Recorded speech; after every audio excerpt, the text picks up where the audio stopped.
콘크리트 담장에 난 작은 틈으로 굉장한 광경이 보입니다. 도대체 무엇을 전시하는 건물이기에 호수 한가운데 건물이 이렇게 비어있을까 궁금했습니다. 전시관에 들어서니 어디에도 설명이 보이지 않고 정원이 굉장히 잘 꾸며진 데다가 주변에 앉아있을 의자가 많이 보입니다. 제가 가나자와에서 가장 가보고 싶던 건물인 스즈키 다이세츠 기념관으로 침묵의 건축가로 알려진 다니구치 요시오가 설계한 일생일대의 역작입니다. 기대를 아주 많이 하고 방문했는데 역시나 기대보다도 훨씬 더 좋았습니다. 스즈키 다이세츠 기념관은 선불교 철학자 스즈키 다이세츠를 기념하는 공간입니다.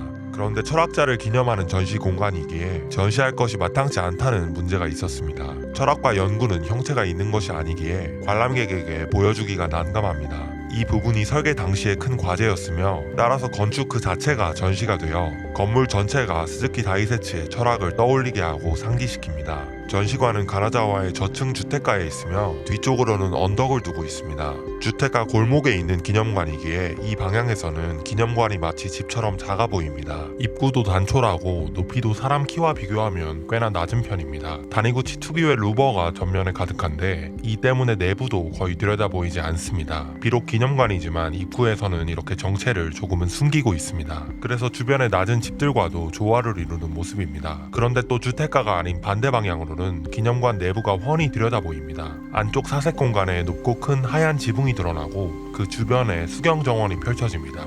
입구에서부터 기념관 내부의 가장 핵심적인 공간이 엿보이기에 기대감이 증폭되는 느낌입니다. 이제 안쪽으로 들어가 보겠습니다. 자동문을 통과하면 가장 먼저 현관이 나타납니다. 마치 집 현관처럼 아담한 크기인데 뒤로는 현관 정원이 내다 보입니다. 현관 바깥쪽으로는 우산 보관함이나 화장실과 같은 편의시설들이 위치합니다. 창문 끝으로 수공간이 보이는 것도 절묘하며 건물 바깥을 두르던 루버는 안쪽에서는 커튼처럼 느껴집니다. 내부는 크게 세 부분으로 나뉘며 각각의 정원이 하나씩 딸려있는 것이 특징입니다. 가장 먼저 현관과 현관 정원이 있고 안쪽에는 전시 및 학습 공간과 그 뒤에 노지 정원이 위치합니다. 마지막으로 사색 공간이 나타나며 수경 정원이 그 주변을 둘러쌉니다. 3개의 공간과 3개의 정원이 짝을 이루는 구성입니다. 입장권을 구매한 뒤 복도를 따라 이동하는데 오른쪽에는 정원을 조망할 수 있게 돌출된 부분도 있습니다. 복도가 아주 어둡고 빛이 이 부분에만 들어오기 때문에 자연스럽게 현관 정원으로 시선이 향하는 느낌입니다. 기념관이 세워지기 전부터 있던 녹나무가 보이고 주변에는 자갈이 깔려 있습니다.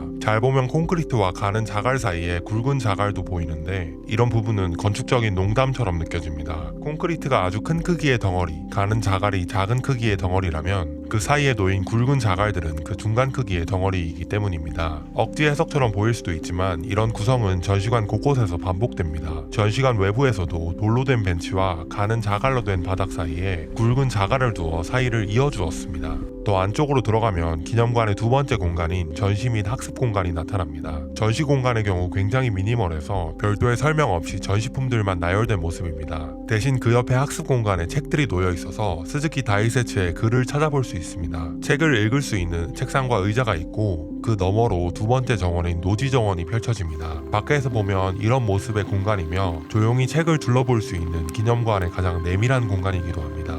어두운 내부 구경을 마치고 밖으로 나오면 세 번째 공간을 마주합니다. 스즈키 다이세츠 기념관을 대표하는 사색 공간입니다. 주변으로는 수경 정원이 있어 물이 주변의 풍경을 반사하는데 물이 아주 천천히 흐르며 일렁이는 것이 아름다웠습니다. 사색 공간은 하나의 큰 방인데 네 방향을 향해 모두 뚫려 있으며 상부에 작은 천창이 나 있기도 합니다. 각 방향의 문으로 주변의 풍광이 내다보이는 것이 멋지며 지정된 용도가 없기에 자유롭게 머무를 수 있는 공간입니다. 또 필요에 따라 문을 닫고 가구를 움직여서 강연이나 행사 목적으로 이용할 수도 있는 다목적 홀입니다. 사실 이 건물은 맑은 날 한 번, 비바람이 오는 날 한 번 방문했는데 비바람이 몰아칠 때 내외부의 대비가 더욱 강렬하게 느껴져서 오히려 더 흥미로웠습니다. 물방울이 타고 내려오는 레인 체인이 설치되어 있는데 비가 워낙 많이 내려 그대로 떨어질 정도였습니다. 물살과 바람이 세게 이는 날 아늑한 내부의 진가가 드러나는 느낌입니다. 밑에서 바라보면 지붕이 굉장히 얇아 보이는 것도 특징적입니다. 20mm 두께의 지붕이 2.2m나 튀어나와 있기 때문에 아래로는 극적인 처마가 만들어집니다. 단면도를 보면 건물은 콘크리트로 되어 있지만 그 위에 지붕만큼은 철골로 된 별도 구조체로 이루어진 것을 확인할 수 있습니다.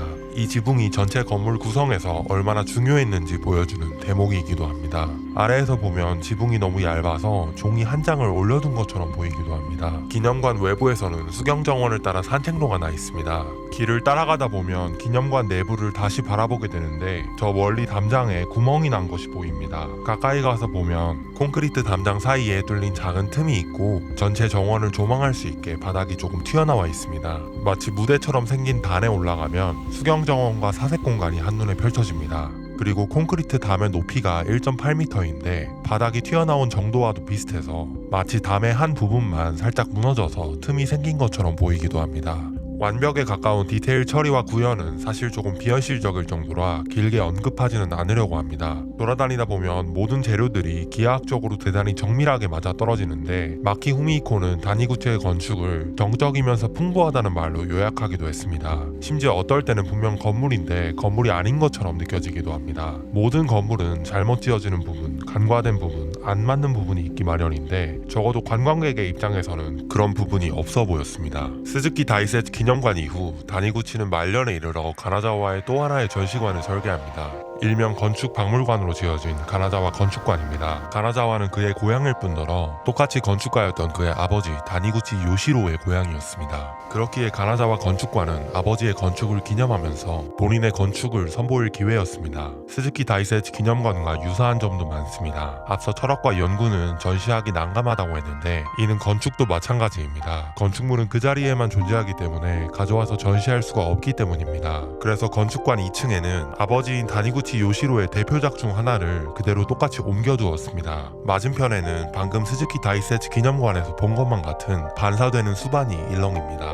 아버지의 작업을 전시하면서도 맞은편에는 본인의 건축 어휘를 통해 주변 풍경을 드러내고 있습니다. 대단히 세련된 관계 설정 방식입니다. 바람에 물이 일렁이는 것이 보이고 그 앞에 앉을 수 있는 자리가 놓여 있어 자연스럽게 주변을 조망하게 되었습니다. 모형에서 보면 이렇게 2층에만 마치 거울을 설치하는 것처럼 아주 전략적으로 수공간이 배치된 것을 볼 수 있습니다. 앞서 구경한 스즈키 다이세츠 기념관과 가장 큰 차이는 건물이 좀 더 도시적인 맥락에 있으며 바로 앞에 큰 대로를 면하고 있다는 점입니다. 사실 다니구치의 건축은 초기에 전원적인 환경에 지어질 때가 많았습니다.